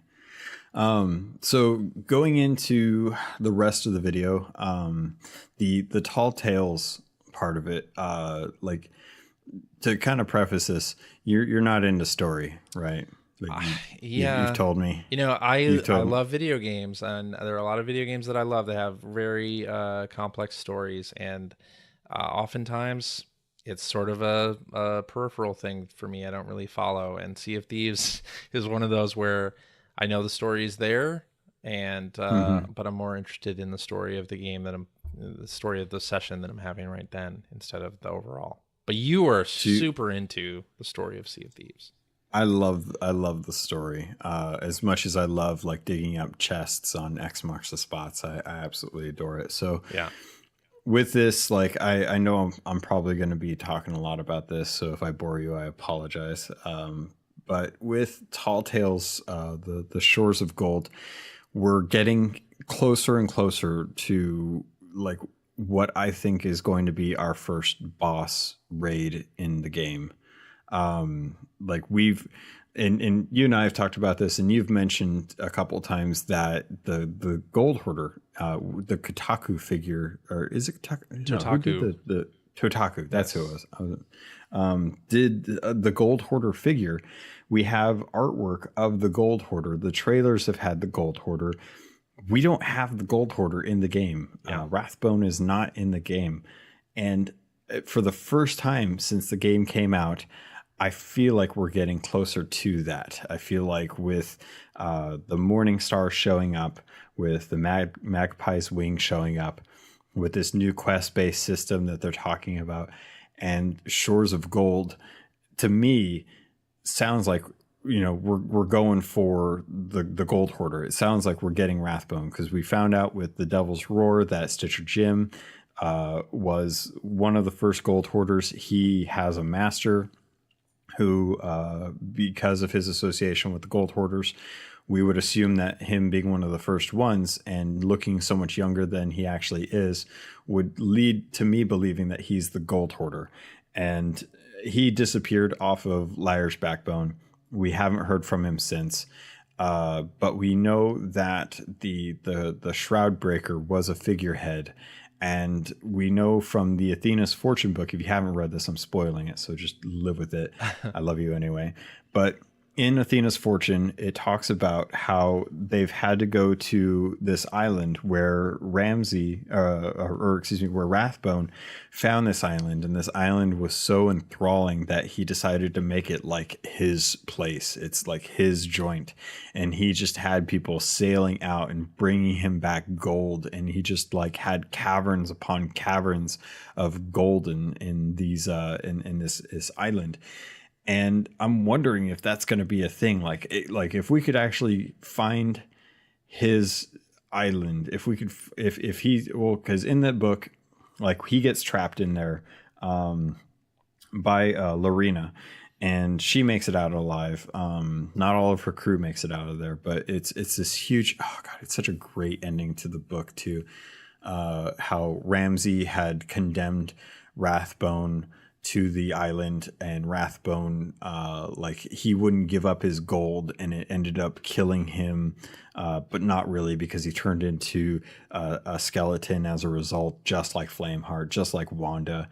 And he's supposedly been at this island for so long, and then Lorena and her crew come across it and find him and have this huge interaction, and they're trapped down below in these like caverns with bridges and stuff. And oh my god, I just get so excited thinking like this could be a thing that we actually get to go check out. And the trailer lends itself, like with the trapdoors that we saw, like the doors sliding down and trapping pirates inside an area. Those doors looked very reminiscent to a lot of the ancient isles in hidden kind of architecture down below the sea line. And it's so interesting. Like there's so much going on. Like there's booby traps involved that we're gonna have to worry about, that I think is amazing. And the website talks about new and terrifying foes arising from legend. And in my mind, I'm like, well, man, like a legend is Rathbone, the original gold hoarder, and a figure arising to me is undead. So I'm just like, cool, let's get him. Let's go find him. So I'm really looking forward to this. I hope that okay, so a good question for you is, in the trailer it showed Leonardo da Vinci, the little crab guy with a little spyglass, and a pirate, and they looked up into the sky and they saw these constellations forming. Like, do you think that has to do with the lore driven stuff, or do you think that's going to be something that's just going to be built into like the new quest system that they're doing? Or like, I have no clue what these constellations are about, but I'm really kind of wondering, like, if there's something that we're going to be doing on a regular basis, like the riddles, like we have to go follow this constellation, or if it's going to be something like that's just lore. Well, I mean, so in the game thus far, when they've done story-driven quests, it's been very simplistic. And as part of this update, that was their whole thing, right? Tall Tales, they wanted to revise the story in the game and how it was delivered. And I'm looking at the cinematics that are in the trailer, it certainly hints that it's going to be more involved than previous, where oftentimes it was just go to a place, read a book, go to the next place, read another book. Like, and that, to me, that wasn't really a compelling thing. If this is hinting at it's more than that original sort of breadcrumb story thing, then fantastic. Because I think I don't really like to read a whole lot in video games. That's just me. And and I think I was telling you before we started recording, like with the Merrick stuff, and I would and any mysterious journal that I find on the shore, I just basically tap A until it gives me the map at the end. And you made fun of me for missing out on, there's so much story in this game. And you're right, I'm sure there is, but I want a delivery system that is more than just like 3 lines of text, press A to advance kind of thing. And if this is hinting at that, which it seems to be, then that's fantastic. And that's something that is just going to make playing with your friends and experiencing the story that much better. And I'm going to enjoy it more. Yeah. I mean, that was something that I really loved about the Hungering Deep was the small interactions that you'd have with other crews, trying to meet up with other crews and be like, hey guys, you want to go do it? And then we'd have to work out like, okay, how do we get the song on the ship so that we can sail out there and summon the beast with the song? And it's like just the little bit of like time that it took to have one person playing the song next to the ship and then have someone on the ship pick up the song and actually like transfer it over. That little bit right there was the kind of interactivity that I was looking for with quest systems.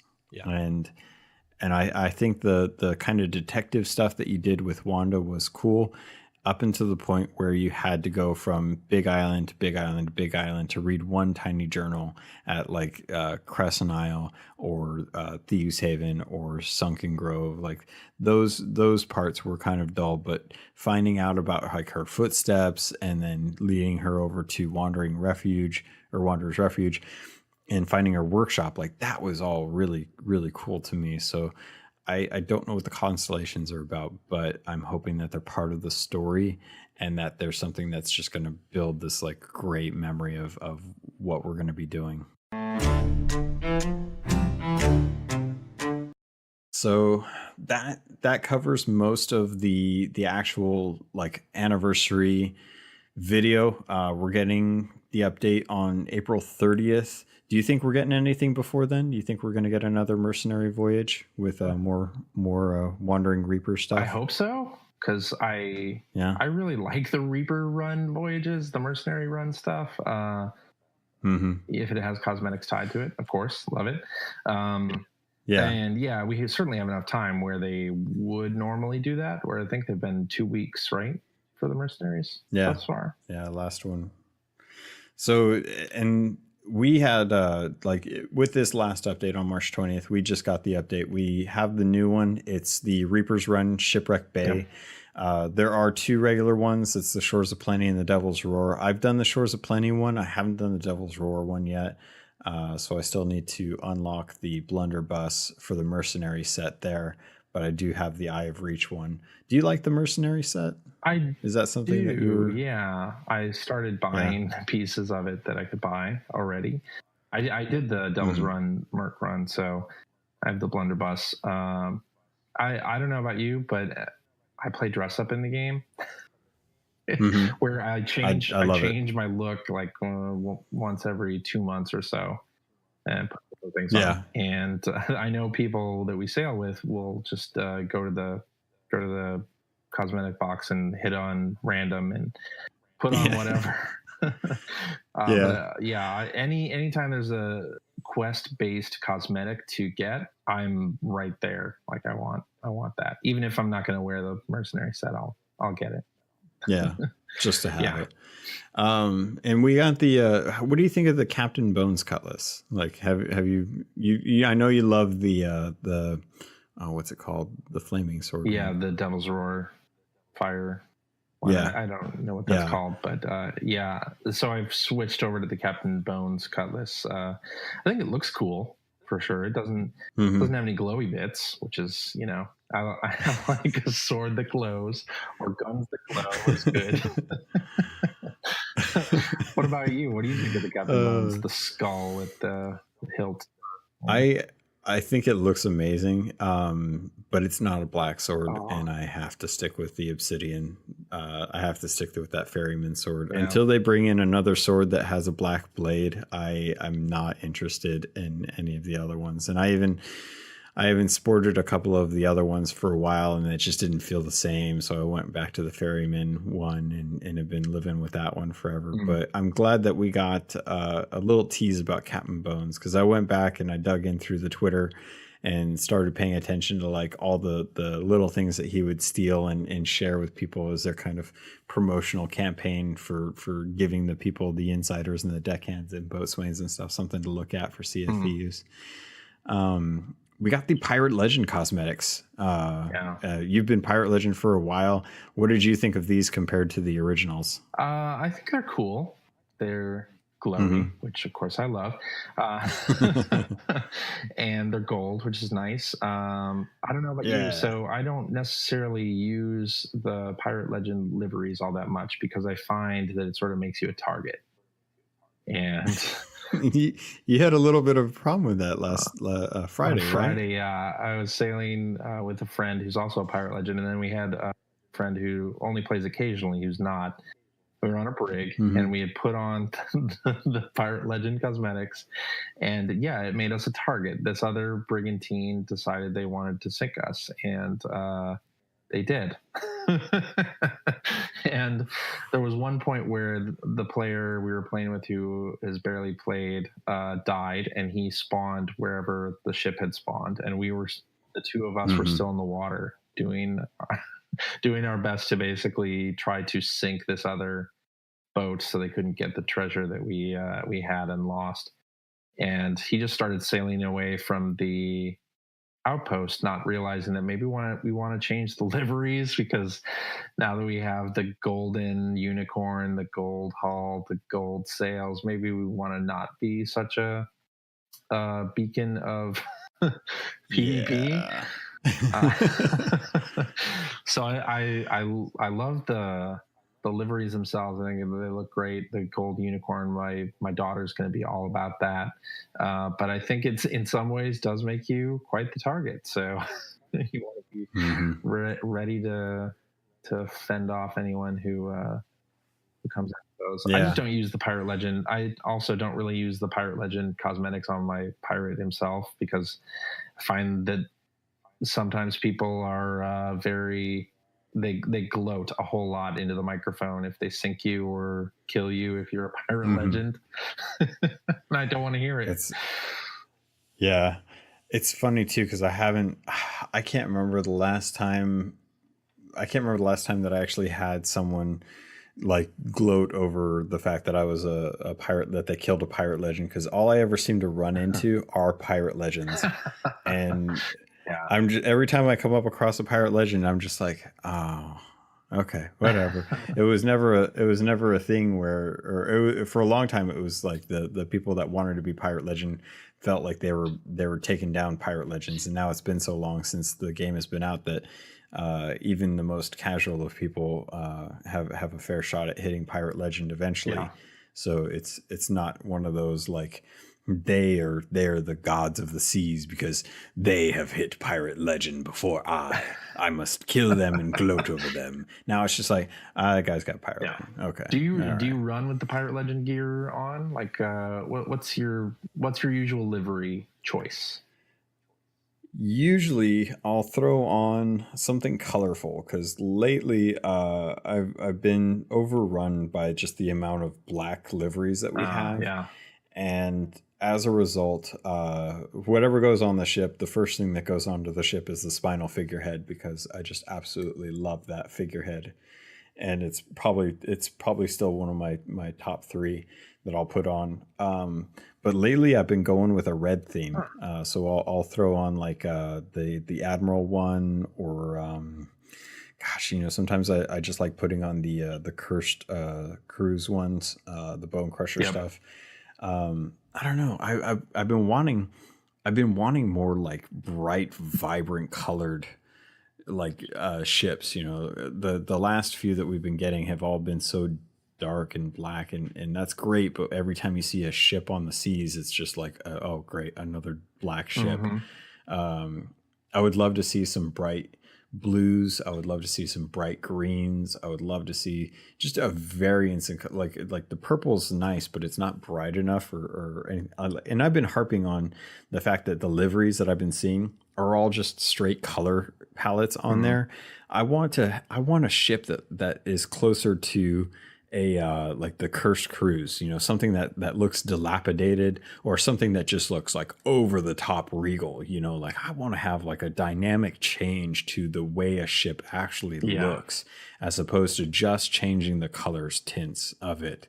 I feel like that's an area that Rare is ignoring on the liveries side, because they would have to build the cosmetics to apply differently, and then they would have to worry about like hit markers, or all the stuff that gets involved with that. But man, the Whaling Barnacle set has that figurehead, the mermaid figurehead, but it has like the boards that are nailed up against the sides of it, and it has a whole bunch of kind of coral and reef and urchins like attached to different areas of it, and it just looks so different compared to the standard like wood bird and bear statue, or the triton, or the anglerfish, or the shark. It looks like it's been living under the ocean for ages. And I want something more like that. So I'm kind of hoping that we get something along those lines. So with the new like Pirate Legend cosmetics that we got in, we've got the new mercenary stuff. We've got the gold sailor hat and the gold sailor cannon. If you want those, they're available through their merchants, like the clothing merchant and the shipwright vendor. For 320 gold, because of course March 20th, the anniversary 320. It's interesting. And they went ahead and started doing some of the stuff with like the actual support, as far as like adding chat pad support and mouse and keyboard support. But the thing that I wanted to talk to you about is the delay on the weapons after sprinting. And I didn't know this was a thing until I was sailing with some buddies last night, and they brought it up because they were like, "Hey, what do you think about this?" And I'm like, "That's not a thing." And they're like, "It's totally a thing." And I'm like, "It's not a thing." And I tested it today, and it's totally a thing. So they switched it so there is a delay or not a delay? So what they did is they removed the delay on using a weapon after sprinting. Right. Which is great if you're chasing after a powder keg, or if you're chasing or you're running from a powder keg, you want to spin around and shoot it. You don't have that delay to have to take into mentally account for. The problem is I was testing this out yesterday, and I had an eye of reach in my secondary weapon and a flintlock pistol in my first weapon. I ADS'd down the scope of my eye of reach and I shot. I pushed forward, tapped the sprint button once, mouse wheeled up to grab my flintlock, and fired instantly afterwards. Huh. It's a workaround, but it effectively brings the double gun back. Don't say the double gun. Don't. And I hate it because, and this is why I was so frustrated when they were like, "It's back," and I'm like, "It's not back. Don't you say that." But yeah, it's something that I think they need to be aware of, because it's something that I think people are going to find out and abuse. But yeah, it's not easy. It took me a while to kind of finesse it. But it's definitely something like if you work it out and you spend some time, you could probably get it down to where it's pretty easy for PC players to be able to do this. It feels like it's a lot harder to try and accomplish on a controller. Yeah, obviously I don't like the double gun to be back, but being able to fire after sprinting is good. Yeah. So if they can fix it some way. Tuning combat in this game has to be really hard, and I respect anyone at Rare who has to deal with deal with this stuff, including, wasn't there a workaround after they did the fix for the double gun? There was still a workaround, and now this where there's still a workaround. So, yeah. I think the workaround before was a lot harder to accomplish. I mean, obviously, like the thing with the way you have to do it now is even the thing that helps it is the fact that the hip fire accuracy for the eye of reach is so low that you almost have to ADS down the scope to be able to be effective with the eye of reach. So that helps it out loads. But if you start off sniping someone and you're able to do this, if you have any room to run, you can basically do it if you're on top of a ship or something like that, if you're chasing after someone. But it's going to be one of those things where people are going to try and work around it always. And the fact that someone brought it to my attention and I didn't even think about it, I was just happy that I could shoot powder kegs again. Is just I don't know what Rare has to do to fix this. I don't know if this is something that is even fixable, but it's a real bummer that it's just something like they're trying to improve the combat for people that are PvEing so they don't get blown up by a powder keg. But if this brings back double gun, I'm just go back to bringing the delay after you sprint. I'm okay with that. I'll suck it up. Yeah, and now you're going to have to worry about combat changes affecting Arena as well. Yeah, and they're going to have to tune. They're going to have to tune combat around Arena. Yes. Which that's something that I've been bummed out about with other games for a long time. Just having to deal with the fact that like the high end competitive people are the dictators for how game is balanced at the low end. Yeah. Frustrates me so much because a large portion of the game, the player base, aren't going to be these top tier people who are crying about balance tweaks to their favorite character or their favorite weapon ruining the game for them. It's like, well, that's great for you, but that's not going to affect the masses. And go with the masses because they're the ones that are actually going to be playing it once you've picked up the next whatever. So. Agreed. Have you tried out the new Fortress yet? Have you gone out to Molten Fortress? So the only time I've been out there was in a previous update where it was inactive. So I haven't been out there once. I have seen the cloud over there, but haven't ventured over there. It's been too far away for me when I've seen it. Yeah, it is a bit of a sail. I'm hoping to get out there at some point. I have yet to actually get a chance to go out there and check it out. I saw Jorvik actually took down that fort. Oh, and, yeah. He posted a picture on Twitter. It was rather impressive. There was a lot of ashen loot in there, and if Jorvik can do it, then I feel like I have a chance. So I'll be going out there as soon as I can to get a crew to see if we can take down that fort during a volcano and actually survive. That's gonna be the hard part. Yeah. I'm looking forward to it, though. I'm glad that they decided to do that. That was something they mentioned a long time ago.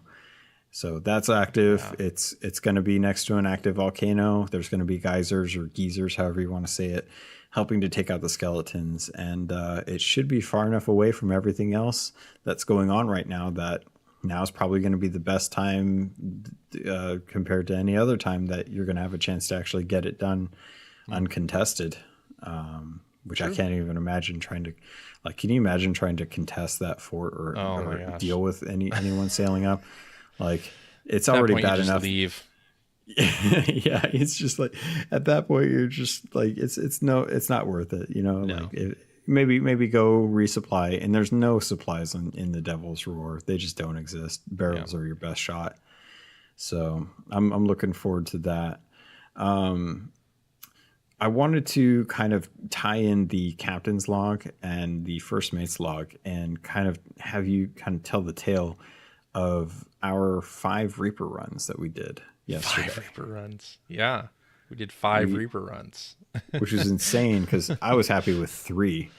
And I was like, I'll just get the other 2 later on. And then we just kept going and going and going. But so we started this off and we started up a galleon and got 4 people together and kind of did this in a weird way, didn't we? We did, although we didn't really start with a system in place. We did 2, if I remember correctly, where it was sailing to each island. Yeah. And, so it starts off in Shipwreck Bay, which is one of my favorite islands. Honestly, I think it's just really cool with all the jagged rocks and then the wrecked ship and the dangers in the bay and the high points and stuff. I think it's one of the coolest islands. But it starts off there with the normal kind of 4 chests, and then it sends you down to Crook's Hollow, and then it sends you back up to Shipwreck Bay, and then it sends you down to Snake Island, and then it sends you back up to Shipwreck Bay. We had a bit of fun kind of doing this towards the end of the second run, where we had a lot of treasure on our ship, and we were trying to turn it in at one point, and it was you, me, McGilla, and what was Evil that Monkey. other guy's name? Oh yeah, that's right, Evil Monkey. Couldn't forget his name. He was actually with us, and we were sailing around. We did 2 at the start, and then by the end of the second one, we decided we were going to try and turn in a majority of our loot, right? Yeah, all of our loot. Yeah, I think Monkey was going to drop off, and then we were going to have another player jump in. Yep. Yeah. So we sailed. That was when we sailed up to Galleon's Grave, right? Yep, Galleon's Grave, and on the approach there, another ship started following us, which is, of course, what you want to see when you have a lot of treasure on your boat. Yeah. Running the Reapers and having like two voyages worth of treasure on one ship.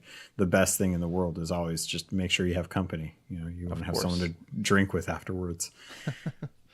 So you guys were sailing up to, I can't even remember what I was doing at this point. I think I was down at like Snake Island or something, rowing a boat from island to island to actually turn stuff in, or was that later on? I think you were. Yeah, you were rowing from Snake to Plunder. Yeah.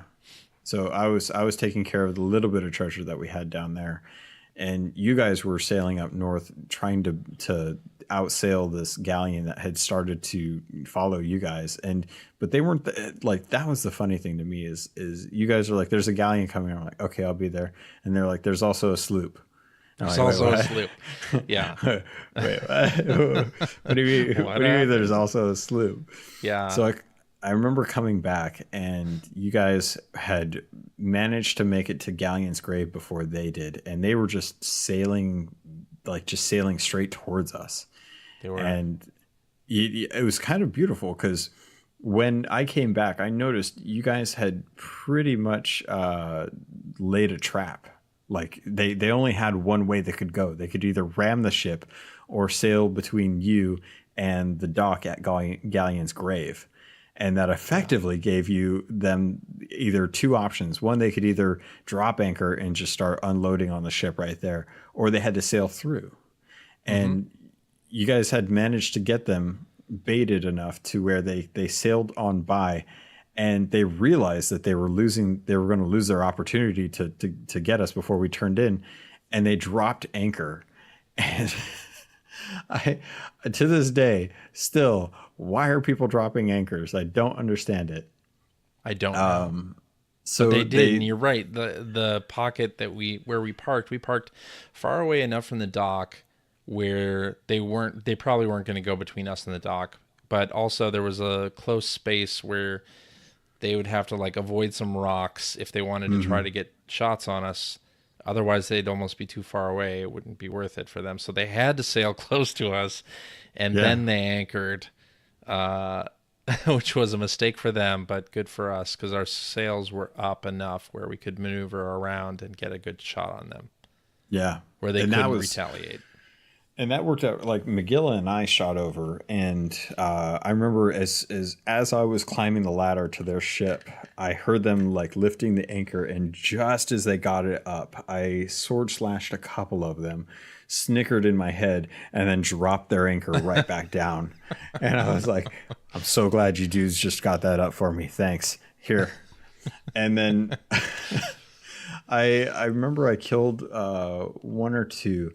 And then were you the one that was bringing the keg over? Yeah, I had the barrel. I went up and said, do we have time to barrel them?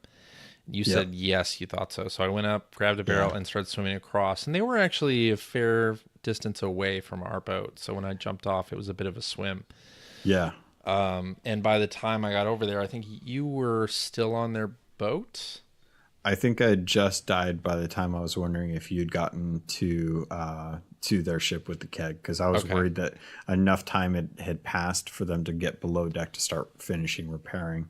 Because meanwhile, like oars in them are actually just pummeling them with cannonballs, which is amazing. Oh, still Evil Monkey, not oars. Oh yeah, oars that's have not right. joined us yet at this point. Oh man, yeah, yeah. So Evil Monkey was firing on them. And God, man, yeah, it took a little bit of work, and that crew almost survived, but they did. They had their, so I kegged them. Then they had another guy who had a keg in the water by their boat. Oh, and, yeah, that's right. I think you shot over after you came back, and got that barrel. Yeah, they finally sank. And then right after that, on the other side of the ship. So we were facing, our port side was facing the galleon who had just sunk. And then on our starboard side was a sloop coming right in. Which was insane. Like two ships out of nowhere were at Galleon's. We probably had at least 40,000 worth in gold on the ship. Yeah. And just as the galleon cruised down, we finished killing off those guys. And by the time we make it back to the ship, the sloop is just like it's just coming right at us. No plan, no nothing, just ram. And I don't even understand all what happened during that short engagement, because at one point they rammed us. I saw two people. One of them was off in the water. One of them was gone. And then we had a keg on our ship on the deck. Explode. And then no, it didn't explode. Oh, it didn't. It lit, and then somebody diffused it. I thought you diffused it. No, I was in the water. I was chasing after the guy that was on the sloop, trying to kill him. It didn't blow up though. Oh, It didn't blow man. up. Okay. I have no idea how it got there, but it didn't blow up. So, and then after that, McGilla and I killed the guy that was in the water. The sloop disappeared. I'm assuming it had sank. And one of the guys, like, I remember going out to the bowsprit, looking back towards the captain's cabin and just seeing a person jump off into the water. So then I went and I chased after that person. And once I'd killed them, it was at that point it was kind of like, okay, we can kind of get things situated, check everything, pull into the harbor. And I don't remember why I felt like something was not right, but I remember I went to the other side of the island and McGilla was with me and we found the sloop parked on the other side of the island. And it was like, at that point I'm like, well, crap, they're still alive. So McGilla and I board that ship as they were like sailing in. They dropped anchor and one of them jumped off the ship and started swimming around. And then Evil Monkey and McGilla were killing those guys. I raised the anchor with McGilla and we rammed the ship into the island and started trying to punch as many holes into the hull as possible because we had to get rid of that ship before we could start turning in. And eventually the ship sank. We killed off the two pirates, and that was at that point we were like, all right, let's get everything off this ship now and turn it all in. But yeah, man, God, that was a great Reaper, 2 Reapers runs that we did there. Yeah, that was great. And then we switched servers. Yeah, we hopped servers. There'd be 2 crews now that would probably come back around. So which makes sense. Like why you stirred the hornet's nest. Why are you going to stick around? Yeah. So we hopped servers. Evil Monkey took off, and we brought on Space Admiral Ors, and that was when we actually got a bit of a groove going. Like we did 2 pretty quickly, and we started to actually like think about, let's get someone in a rowboat over at Crooks, let's get everyone else back over to Shipwreck, and then we'll do the whole thing where everyone works on chapter 1 on the Shipwreck Bay. One person does the riddle at Crooks Hollow, and then they rowboat over towards Snake, and then the other people work on chapter 3. And then hopefully by the time chapter 3 is done, the person's already on Snake Island to do chapter 4. And then once they kick it back out to chapter 5, you guys get to finish up. And we did we did 2 of those in quick succession. And then we did the third, but the third, I guess I would say I got spooked. Took longer. Yeah, I would say I got spooked because I'm like, I think we should turn in. I think we need to get some of this gold out of here. Yeah. And you guys ended up taking the ship north, because at that point we had 2 brigs in the area that were fighting each other, plus a galleon nearby and a skeleton crew, if I remember. Yeah, that's right. And one of the brigs also had pink lights, so you knew that they were had previously engaged in PvP and would do it again. Yeah, we already kind of knew going into it. Like we were like, okay, this could turn bad. And with there only being 3 people on the galleon, it's harder to kind of tackle a brig. When you have 4 people, at least it's not too bad. But the 3-person galleon's tough to manage compared to a 3-person brig. So I think you guys took off north and left McGilla on Shipwreck to ping a couple of the remaining quests on chapter 3, and I was over at Snake Island doing the riddle for 4. And then you guys were sailing around trying to get to Galleon's grave, and then I don't even remember what happened, but I think the brigs were up there and they were fighting, and you guys thought they were coming. Yeah, so we started sailing from Shipwreck Bay to Galleon's Grave, and on our way, we saw 2 brigantines basically sailing north towards Galleon's Grave. And at a certain point, we were like, well, we should turn around. Yeah. At this point, we have almost 3 Reaper runs. It was like 2.5, 2.5 worth of captain's chests on our boat, and that's a lot of gold. Yeah, So a lot to move. we turned around basically and went to Plunder Outpost instead. And on the way, we had a skeleton ship. I think we had maybe 2 skeleton ships spawn on us suddenly. And so that was a bit of a thing. And so it took us way longer to sail from Galleon's Grave to Plunder Outpost and turn in. Yeah. Yeah. We had a ton of chests. Insane, absolutely insane. All the stuff, and in retrospect, the more I thought about it, the more I'm like, I should have just kept my big mouth shut because we were just fine at Shipwreck. Yeah. And but yeah, I rode up to Shipwreck Bay and dug up the few remainers that were from Chapter 3, plus the stuff that I had from Chapter 2 and Chapter 4, and then the stuff that was left over for Chapter 5, and then rowboated down to. All the way down to Castaway Isle, just north of Snake, and then we pulled off this beautiful maneuver where you guys sailed through the archway, pulled up sails, I docked, and then we dropped sails and flipped right back around and went back down to Plunder Outpost. Yeah, and turned everything in. Right as we finished, I remember just being amazed. This one brig, this whatever, I don't know what was with this brig. They must have had a rough day because they were fighting other brigs, they were fighting skeleton ships. But as we finished turning in, I'm sitting here trying to count the chests and make this cute little like gold snake chest trail to the gold hoarder, and you guys are like, nah, there's a ship right there. Let's get this stuff in there. I'm like, yo, how many chests? We unload. You had everything on a rowboat, and we unhook the rowboat and sail it over, and then all of a sudden we start hearing cannon fire, and it was close. It's like there's cannon fire really close, and then we looked over, and it's like 100 feet away, or it was very close, was another brigantine fighting a skeleton ship, and we were like, oh, all right, we're done counting and trying to make a cute picture. We're turning this in, and instantly started turning everything in. Yeah. But we did sink that. We sank the skeleton ship too. Yeah, there was a after everything. The brig goes sailing by, and we think that the brig is actually going to like come in and start attacking us, or at least drag the skeleton ship in with it. And out of nowhere, there's another skeleton ship that was further south towards Booty Isle and Sharkbait Cove that just started coming straight at us. And Magilla is just like, is that thing coming right at us? And I'm like, nah, it'll be fine. It's no problem. Yeah. We're good.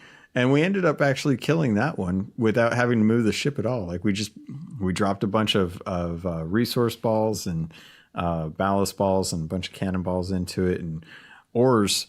For some reason, he shot over, swam up, grabbed a piece of loot from the ship, and just swam back. Yeah, I think it was a crate of rare tea too. Yeah, it wasn't anything big. He just grabbed something and brought that back, and then the ship circled around Plunder Outpost, and we just ended up finishing it off. And you got some great shots of the cannon fire on the actual ship. As it was sailing, sank. We grabbed the treasure and then turned that in, and then we were like, "All right, finally, we're good. Done. We're good. We don't have to do any more sailing." A night of 5 Reaper runs, multiple skeleton ships, and plenty of fun. Yeah, we had a good amount of challenge on that one, but. It can be done fairly quickly. I think our shortest one was like 45 minutes, and our longest one was like 2 hours. Yeah. But it was, well, I guess maybe not 2 hours because we did a couple at that time. But man, it's interesting how you have to try and gauge servers, because the second server that we were on had a lot of action, but nothing that actually threatened us outside of the skeleton ships. Right. Yeah. Nothing. And I thought for sure those brigs were gonna stop what they were doing and come to us, but nope. Mm-hmm. Yeah. Meanwhile, the ships that came out of nowhere wanted everything to do with us and wouldn't leave us alone. Yeah. It's so weird how that works out. I think that's about it. Was there anything that you wanted to add? Anything that you're looking forward to? I think the Reaper runs are a fantastic addition to the game. they can take a long time. Like you just said, like our longest was a 2-hour voyage. And but they are a lot of fun, and they mix up the gameplay just enough in places you've already been to that I think it's a great addition to the game for sure. Awesome. Well, I think that's going to do it as far as the guest stuff. I got some other stuff that I'm going to be doing after the show. That's just kind of housekeeping and a story I wanted to share. But CJ, thank you so much for being the first guest on the Keelhauled podcast. Where can people find you? I am Superpac on Twitter. That's SUPERPAC. Or if you want to just read Sea of Thieves stuff from me, it's hashtag at Siege of Thieves on Twitter. That's CEEJOFTHIEVES.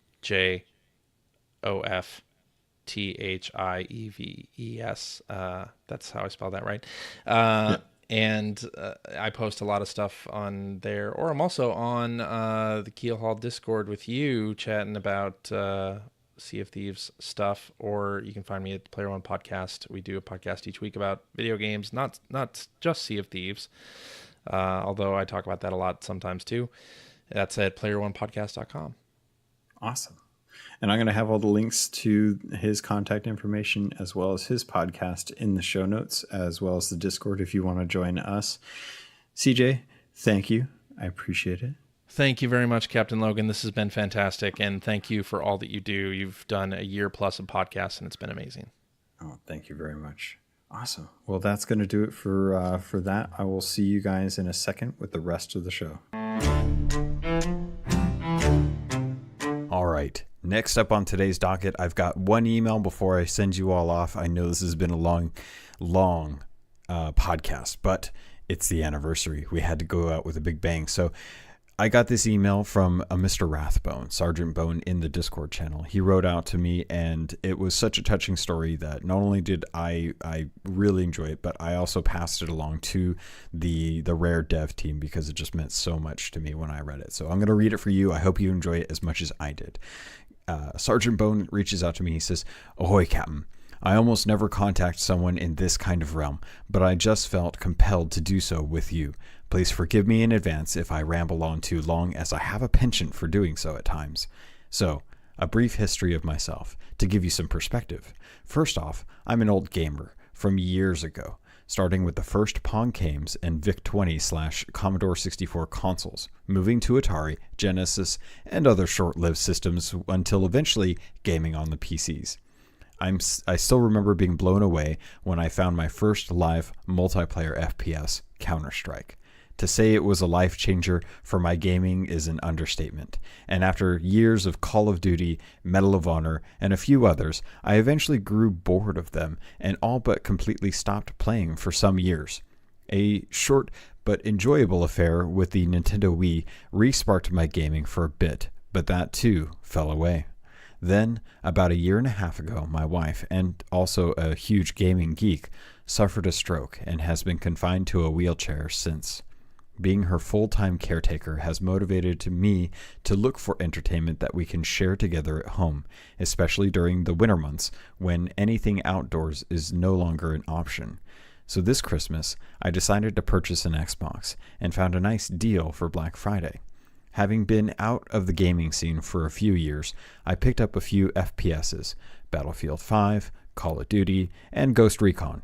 I have to admit the quality of graphics has made a dramatic improvement since my days of PC gaming, but my learning curve with the Xbox controller is rather steep. How I miss my trackball. Anyway, we had a new store open nearby, GameStop, and I dropped in to browse the titles and see if anything caught my eye. What's this? Sea of Thieves? A pirate game?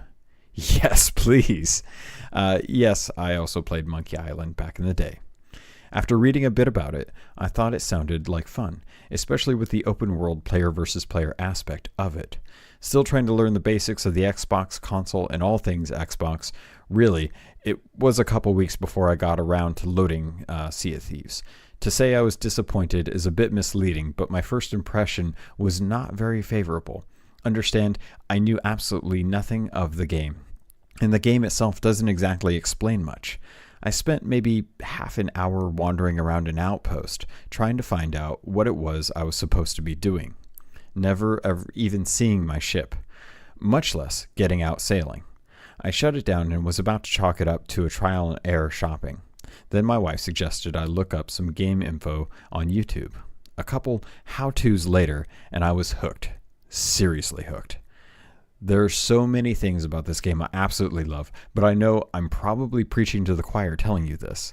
The next day, as I'm at work, ready to listen to one of my podcasts, I wondered if there was anything Sea of Thieves related that I could listen to. Enter Keelhauled and CaptainLogun. I was overwhelmed with so much content, but I couldn't get enough of it either. Being somewhat OCD, I had to start with episode 1 and go from there. It took maybe 2 weeks of binge listening while at work before I finally got caught up. I've wanted to drop you a line and say hello from probably the first or second episode, but decided to wait until I caught up in case anything had changed since then. Let me finally give you the proper thanks for all your hard work and dedication you have obviously poured into not just the podcast, but your entire Sea of Thieves community. Sorry, I just lost my place.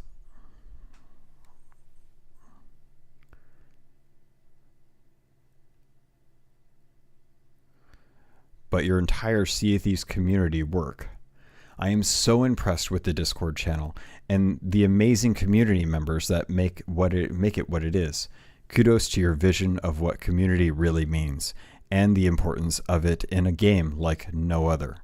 Having only been a member a few days, I can't tell you how welcome I felt from day one. Until the first request to join a crew, I had only been solo slooping around the seas. So many of my experiences have not ended well or very profitable. I seriously think I've lost treasure in almost every way possible, including numerous self-inflicted sinkings, megs, krakens, skeleton ships, and of course any scallywag who happened upon this inexperienced greenhorn sailor. My first crew consisted of a couple veteran players, some of whom are Pirate Legend, Schlugenda, and Trickster 13. They not only had no concern about my inexperience, but were genuinely happy to take the time to teach me many, many things about the game. I learned more in that first voyage together than all my time spent so far. We played 4 or 5 hours, maybe more. I'm unsure as I was having so much fun. 2 skeleton forts, 2 skeleton ships, a few megs, and a kraken all fell to our pirating thirst for that night, none of which I had ever accomplished prior. By the time our treasure was turned in, friendships were made, and the night came to a close. I had some tens of thousands of gold in my account, which still feels somewhat unearned due to my limited experience and clumsy cutlass, flintlock, and ladder-grasping skills. The next evening, I had the pleasure of sailing with Chief 4150 and Kylia, who had just achieved Pirate Legend a few days earlier. Again, I was welcome in and had yet another awesome adventure with 2 more newfound friends. My wife enjoys watching all the spectacular graphics the game offers and loves to offer her backseat driving advice whenever I'm having a particularly difficult time with things. She's already talking about her plans to steal my plunder whenever she recovers and can play video games again. I enjoy the game like none I have ever played before, but seeing the true happiness my wife has for it is priceless.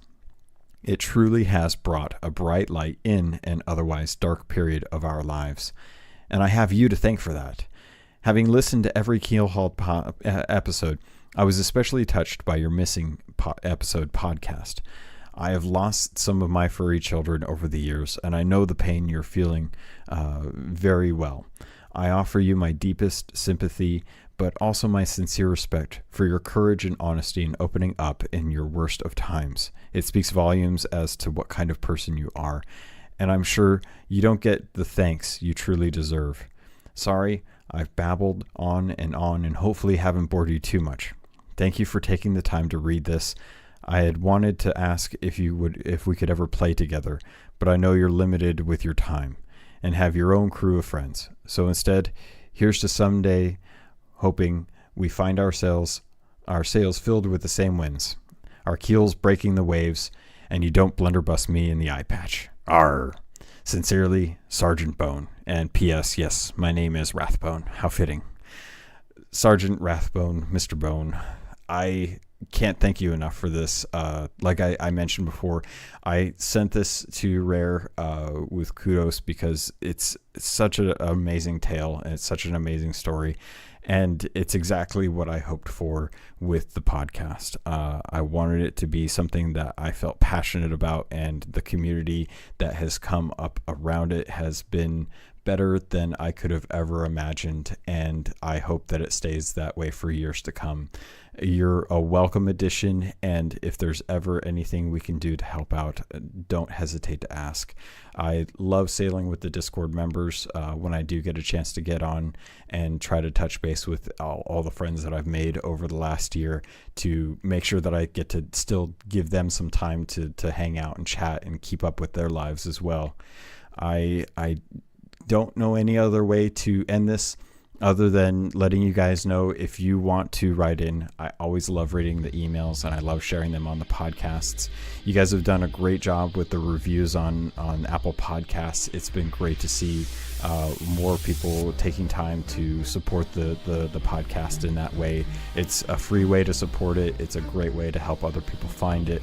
And if you want to write to me, feel free to do so. You can always do it at CaptainLogun@gmail.com. That's CaptainLogun@gmail.com. You can always reach me on Twitter if you're on Twitter at CAPT_LOGUN. If you want to get in touch with me through the Xbox app, you can always message me on there at CAPTAINLOGUN, just Captain Logan there. And I think that's going to do it. Pirates, thank you so much. I love you. And I look forward to sailing with you on the Sea of Thieves.